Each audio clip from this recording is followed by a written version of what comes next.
Taki nói từ thấu nào ngon quá, sợ là ô hô lưỡi ta kìa.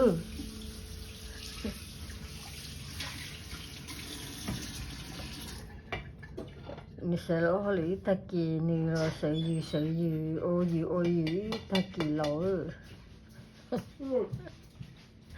Te tai dia te khotu te sing ne ona di kutu no tu ngo sa. O lo khu mo ha tai dia ne ta lam chu o. O mo no la chu ta lo o.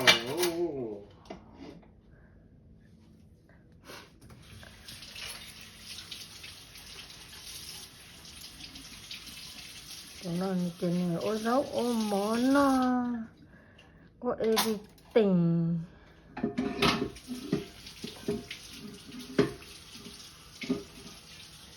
Te va te che ma io mo ka lo ma ti tu du rồi che ya. Ki on da che ne nyon da ka lo chu. Tu no tu ku yo ka lo no ai. Ku li à. Một cái này mình đấu rồi. Tung ra thì luôn. Cá lẩu cái tàu đó còn món nó này cho. Trên cái này hoặc cái này nó cơ tàu cá lẩu mà chia cái này lẩu cái lẩu này cơ lẩu. Cái này là dạng của là cho con nhà là cho lâu nên đây là chỉ đã để cài ôn khẩu nữa.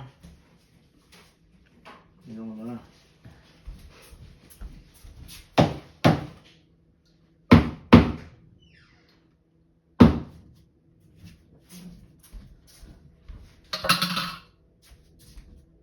Nè từ chỉ tao yếu này nên mình yếu cho nó cho so chú nó thiệt đau nè.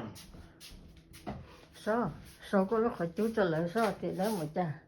Lúc họ chú nó cũng nhớ tao chỉ lúc xong đủ lâu rồi thôi họ cho đủ nó mà thôi nè chú nhỏ đây nó tung cái nó mà nó tung theo trong sẽ giờ thì cứ yếu luôn brand nó cái này chú nó cũng luôn brand nó rồi ta làm nó chị nè. Thì khi cho lại thì có ôi cha có lúc họ chú thì chỉ đủ tới tiền ninh à.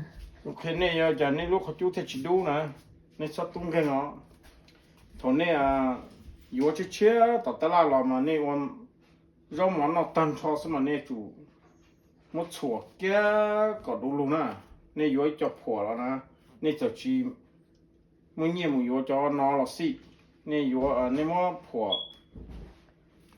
đủ đây chỉ nè mà cho sọ kia có hồ sĩ nè mà sọ có hộp hộp chỉ vấn đề nè yếu rau mỏ mà giờ nè bỏ đủ ít tăng là chỉ nhau hồ nó chỉ nè mà sọ vấn đề mà nè mà đi bị khó chú mà nên lúc khó chú nó thiết chỉ đủ tàu thiết nó thiết chỉ khu chân tha đó bây giờ này cho ngang gì cái gì đâu nó chỉ khó là chỉ khó nên cho khó chú thế là lúc cái năng chỉ để tông để chỉ họ cài ở cái lỗ nè chỉ khó nó chỉ khó cho chỉ mua cái lỗ pi chỉ khó nó sao Cái lỗ pi để thả nó này lúc khó chú nó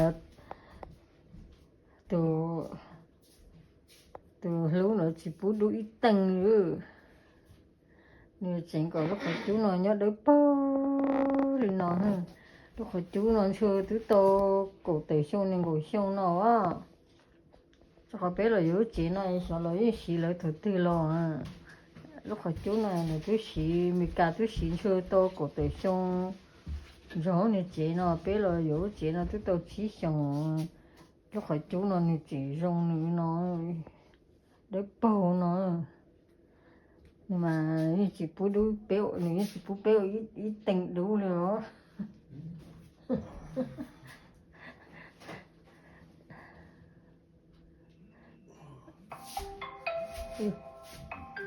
phòng cho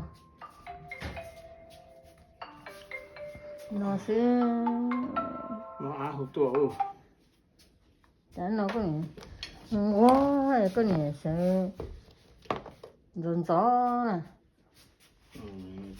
tôi chỉ chơi rõ rồi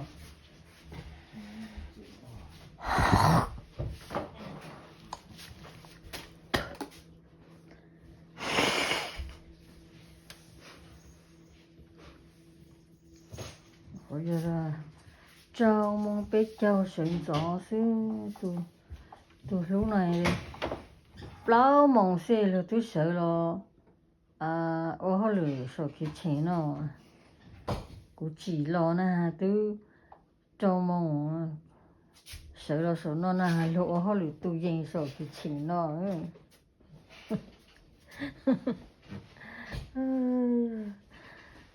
non sợ